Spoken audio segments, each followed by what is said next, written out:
Where would we be without the various products delivered by the men and women in the trucking industry? Healthy Conversations in Trucking podcast is a platform for professional long-haul truck drivers to share their journeys over the road, educating listeners about the trucking industry and lifestyle. Now, let's dive into the conversation on this brand new episode. Well, greetings, everyone, and thank you for joining us on this new episode of Healthy Conversations in Trucking. I'm excited to introduce you to my guest on this episode. We have Kellylynn. So, hey, Kellylynn, how are you? I'm good. How are you? I'm good. I'm excited to have you on this episode. We've been trying to schedule it for a little while, and then you and I have been chatting a little bit before I hit record. So I'm really excited to hear your story and get to know you. So first of all, thank you for being here. Well, it's a pleasure. I love talking truck. Yay. So let's start from the beginning. Why don't you just tell us a little bit about yourself? Well, I am not a spring chicken. I've been around for a while. I do not come from a family in trucking. I actually started out, wanting to be a pilot, and then I switched and went into architecture and interior design. And by the time I graduated college, I had spent a lot of time in college and got a degree that I decided that I didn't really want to use. So I went into Peace Corps to figure out what the rest of the world looked like. And it really changed the trajectory of my life. And I found out that I had a real passion for learning and wanting to help people. And so I spent probably a decade working in international development at a grassroots level. And then when I was in my child rearing ages, I switched focus from international development to passenger safety, because my family was in a wreck and all of the airbags went off. And I found out that I didn't know how to install child safety seats correctly. And I was going to reuse my child safety seats, and you can't do that after a major collision. And I thought, darn, how did this smart woman not get that information? So I spent a lot of time in that industry. And then when my kids made it to high school, yes, they both survived. And I was, one way to stay in touch with them was get involved in their activities. And they both chose marching band, which I had zero experience with. But because I was a multitasker and not afraid to take on a challenge, I was asked to be the director of logistics as a parent volunteer for a major Midwest marching band, 350 kids, $350,000 budget. And we had a big trailer that a dad would drive and a bunch of other trailers, and I had to coordinate everything: food, uniforms, volunteers, props, blah, blah, blah, blah, blah. Anyway, I took a ride in the semi truck one day and I was just smitten, and that was all she wrote. That was, I think that was 10 years ago, something like that. Wow. So yeah. I'll tell you, I had kids in marching band, and that was a fun time. So I can relate to that part of your story very clearly. And I think that it's very interesting how you have gone kind of a squiggly line, if you could see me moving here, kind of all around these different areas. But what you're doing now, I bet there's so many times that some of those experiences come into play, like what you've done and what you've learned from some of those other places come into play with what you're doing right now. Would you say that? For sure, because I'm an over-the-road driver for a major carrier. I'm also a trainer and onboarder for their new hires. And so I spend a week out on the road with them. And some of them are from other countries. And so my multicultural, bilingual background definitely comes into play. And different people learn different ways. So I think you have to, when you're training somebody, you need to be able to adapt your training style to their learning style. Mm-hmm. And having lived and worked overseas for many years, that definitely helps me out. And I know, what a struggle it is sometimes to come to a new country and try and find a job. Yeah. And and support your family. So, so I definitely have a lot of empathy and compassion for the people that are coming into this industry from a different culture as well. And, but I've learned a lot about myself by becoming a professional driver as well. And I've also been a role model for my kids that even when you're 50, you can still start a new career and be, engaged in learning.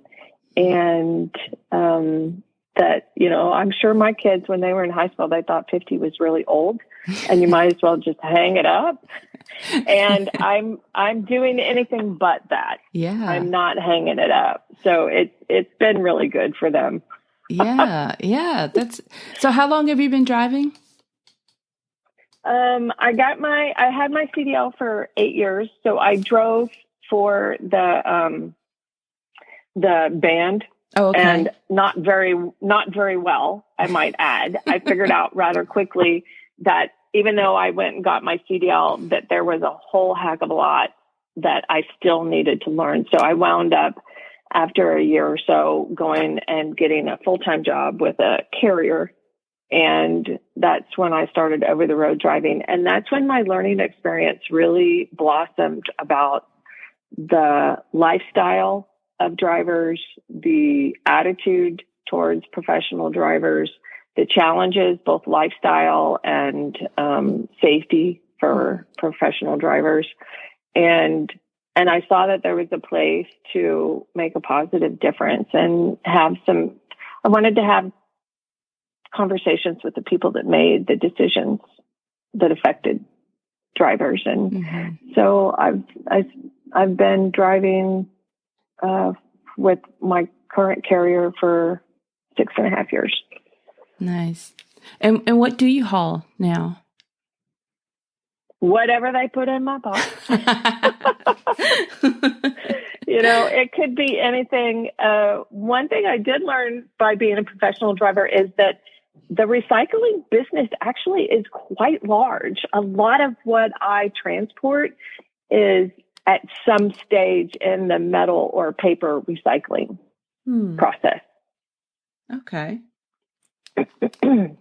And so you mentioned that you are a trainer, and I'm not sure how that works. Do they have to just ride with you according to your schedule? Or the way it works with the company that I drive for is that they hire people that have their CDL. If they're new to the industry, inexperienced drivers, they go through a 3-week training program. And 1 week of that is to run loads with a current driver. And it's more like I'm a finisher because they've already got their CDL. They've already learned processes and protocols for my company's safety and, how they manage their loads, that kind of thing. And so I basically just supervise their driving and help them work on good skills and building strong, safe habits while we're out on the road, and work with them on all sorts of things like fitness and money and managing time and hours of service logs and just getting comfortable with customer service and, how does all this work? It's a very complicated industry that we live in.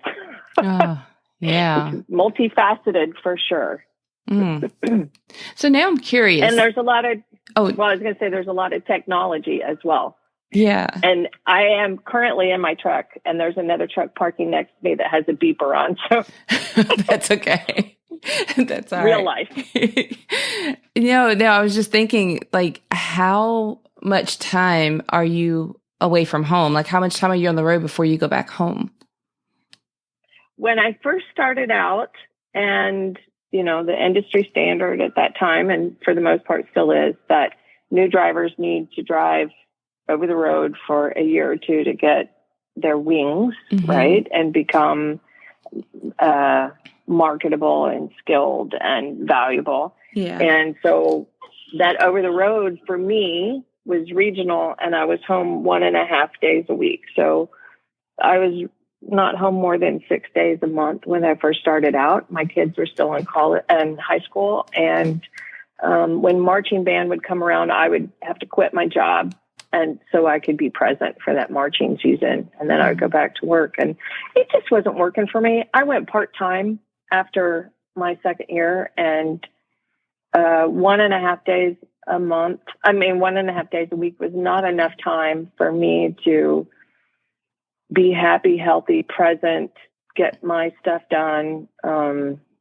It just wasn't working. Mm-hmm. So I went part-time, which meant every time I went out, I would get a different truck. And so I'd move all my stuff in, drive for however long I wanted to drive, and then I would move out. But it was the only way I could find a way to keep driving, because I really loved the job. I just didn't want to do it, as much as was required. Yeah. And the work weeks are 70-hour work weeks, 14-hour days. And, you only get paid for the miles you're rolling. So if you could, our maximum we can drive is 11 hours. So you try to get as many of those 11 hours on with wheels rolling so you can make some money. Mm-hmm.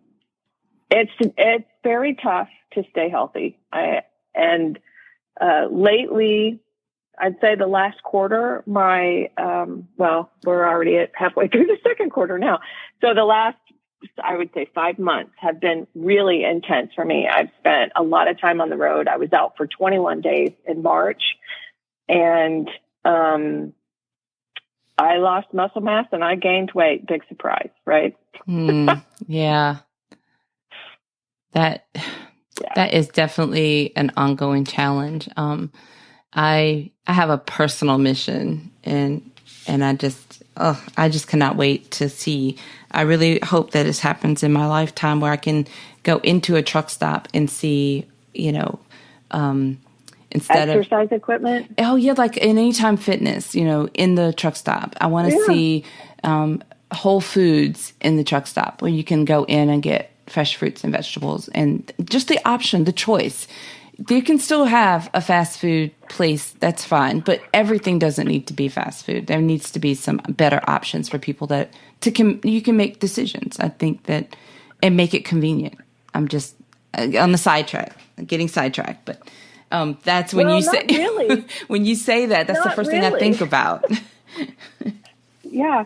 Well, I have to think about it every day. Mm-hmm. I think about it when I'm at home and I'm eating, what can I save so that I can have it while I'm out on the road? Mm-hmm. And what do I do now while I'm at home so that I feel better when I'm out on the road? Because I know I'm going to work 14-hour days.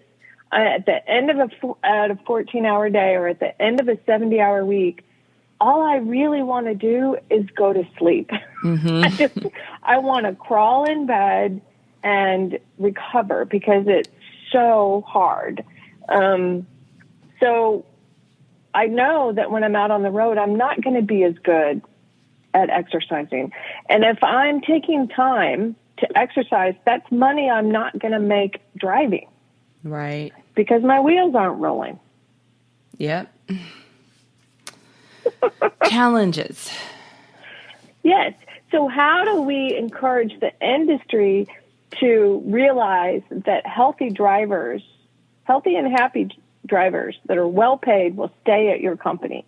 And if you give them the time and the opportunity to relax, recover, and prepare, like exercise, prepare for what's next, then they'll stay with you. But I was just I heard someone talking on satellite radio this last weekend, and it was somebody talking about, driver health. And I called in, and, the drivers that had followed their plan, a lot of them had lost weight, and they just did it in short little increments. They started out with 4 minutes, 4 times a day. And then it kind of grew and grew and grew. But my question was, did the companies that hired you to come and help the drivers that wanted to work on the health? Did they give the drivers more time to spend on their health? And the answer was no. They still had to do it on their 10-hour break.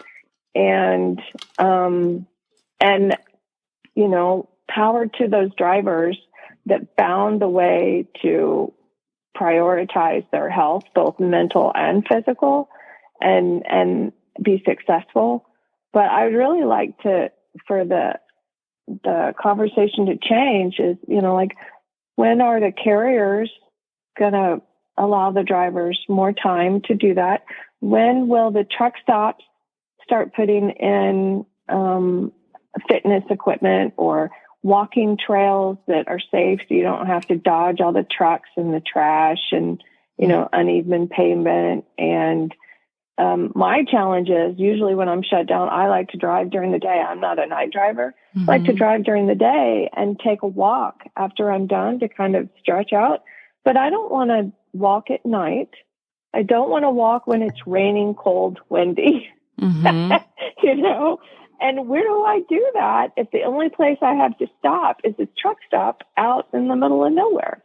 I have to walk in amongst and around the trucks, and I would have to walk at dark. And I would really, if there was a treadmill or a rowing machine or something inside the truck stop, that's where I would go. Yeah. See, that's why I like the idea of like some sort of 24-hour fitness place. I've had this conversation with a few other drivers on the podcast who named, I think it was Planet Fitness, where they like to go because they can park their truck and they can get in and out of some of the cities. So my thought was, why can't we get one of these 24-hour fitness facilities or someone to get a franchise and just take a spot, take out one of the Wendy's at the truck stops, because we don't need another Wendy's, take Wendy's out and put in a 24-hour fitness, because then they're responsible for all the equipment and the maintenance and the upkeep, and everything is, you have your treadmill in there. That way you can walk and it doesn't matter what the weather's like outside. And they can put in bikes, they can put in some equipment, some free weights, and you can go and have, maybe you can get, even if you have to get it in on your break or whatever, you have the place right there. It makes it much more convenient. But to your point, we could probably, we could probably we could set the argument to show the companies where it's more cost effective if they would give the employees and the drivers time to exercise. Well, I think that data is probably out there somewhere. I don't know where, but yeah. I'm gonna take your idea and I'm gonna bump it up one, because 6 years ago when I first started working for my carrier, I was looking for a place, and like where I needed to stop is at a truck stop, and most truck stops are outside of town. They're not at Planet Fitness, and Planet Fitness usually they'll have room for your tractor, but not a tractor and a trailer, right? So what I wanted to do, and I'm disappointed in myself for not doing this, I wanted to get a trailer and turn it into a mobile gym.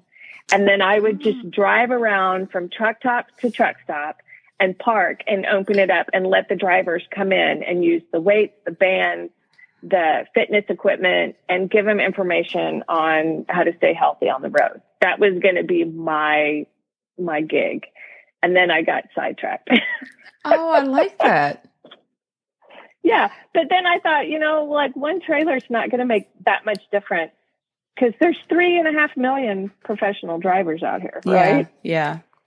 And maybe the truck stops wouldn't be very accommodating to let someone else come in and run a fitness trailer in their truck stop, right? But I thought, why not go to them? And I was like, really, you need a fleet of trailers that are gyms, mobile gyms. But you're spot on, though. It needs to be convenient for the drivers. It needs to be at the truck stop. So I say, let's just take out Wendy's and put in, the truck stops are going to get paid. So instead of Wendy's paying their fee, the 24-hour fitness people could pay for them. So they're going to be happy. And then the truck drivers are going to get so much more out of the 24-hour fitness than they will ever get out of Wendy's. No, I love Wendy's. Okay. It's not like I don't like Wendy's, but let's just take out one of our they're everywhere, and they're just not serving I've never heard my husband say, "Oh, I just grabbed some food from Wendy's and it was awesome." at the last truck stop. I've never heard him say that. It's just meeting the need because you have to eat. It's right there. It's fast and convenient and you're rolling. Yeah, but I think it needs to be free for drivers because they give so much, like it's a high risk job. They only get paid. They don't get paid for all of the work that they do. They only get paid. Most people only get paid for rolling miles. And, they really sacrifice so much to keep our country running. It needs to be free and easily available to them because they're already having to pay for their shower. And sometimes they even have to pay for their parking. So they might spend between $15 and $35 just for a shower and parking. They shouldn't have to pay to go into the Wendy's gym.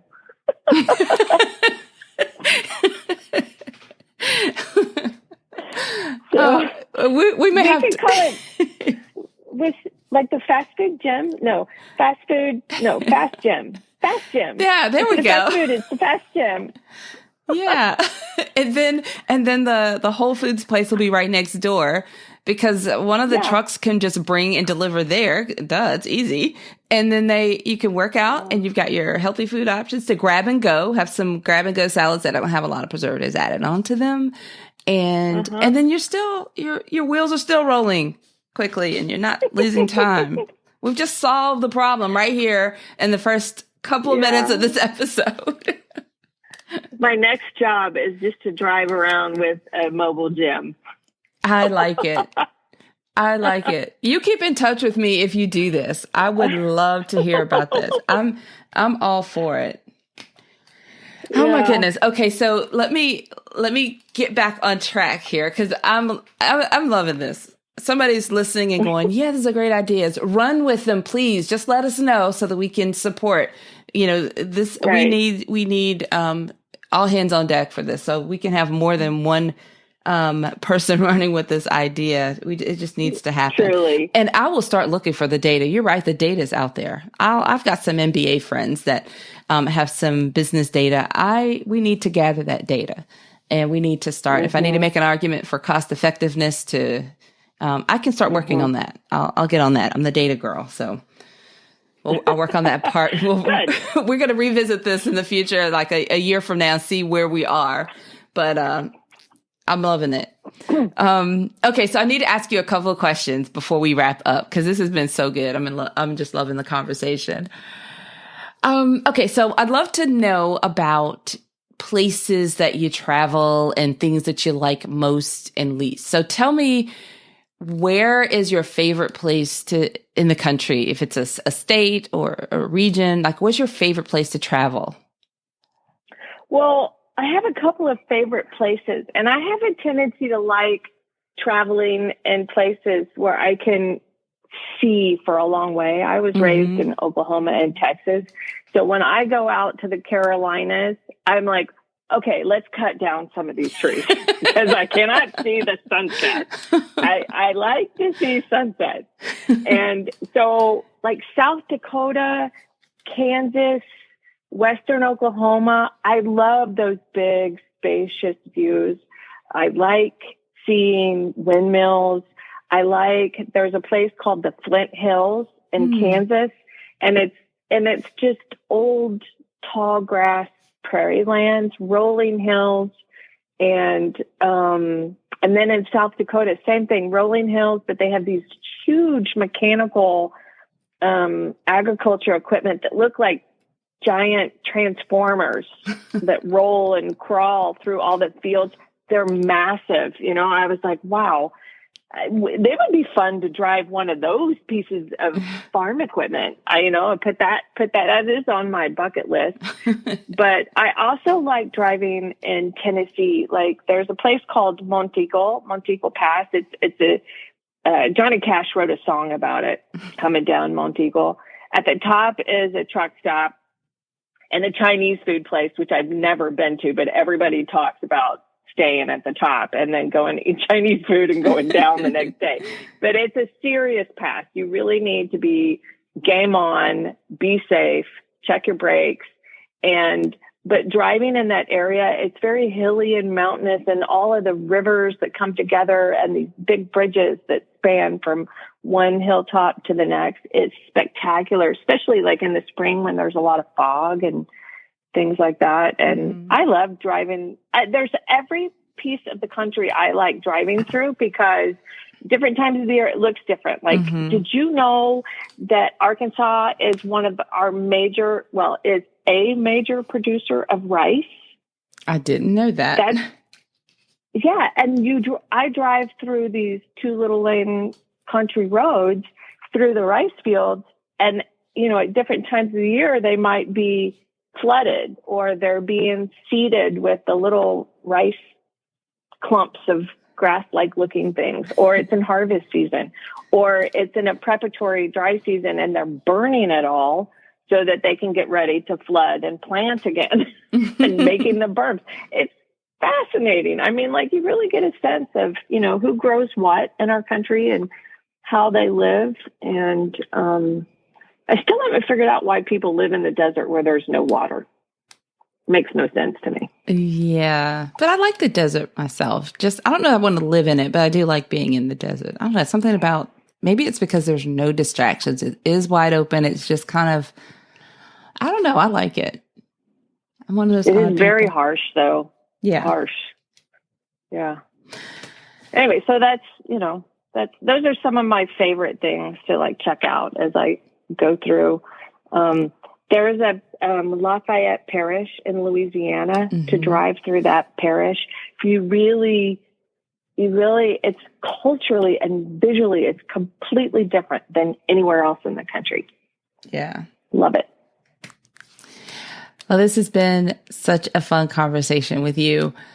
Let's see. I'm going to just wrap up with just one final question. For anyone who is maybe listening, thinking about driving, or maybe thinking about pivoting in some other area of driving, like, do you have any bit of advice for drivers over the road? Well, I think the interview, when you're looking at a company to hire you, the interview goes both ways, and you need to do your research and ask questions about pay, home time, and training environment, because not all companies put the same amount of effort and corporate responsibility into training environments. It really varies. So, do your research and ask lots of questions. Yeah, that's great. Great advice there. Oh, I have had so much fun chatting with you. I appreciate you taking some time and coming on the podcast. And I look forward to keeping in touch. I just feel like we need to keep in touch. Yeah, same here. Same here. Thank you for listening to the Healthy Conversations in Trucking podcast. Learn more or be a guest on a future episode by visiting healthyconversationsinTrucking.com or simply HCITpodcast.com.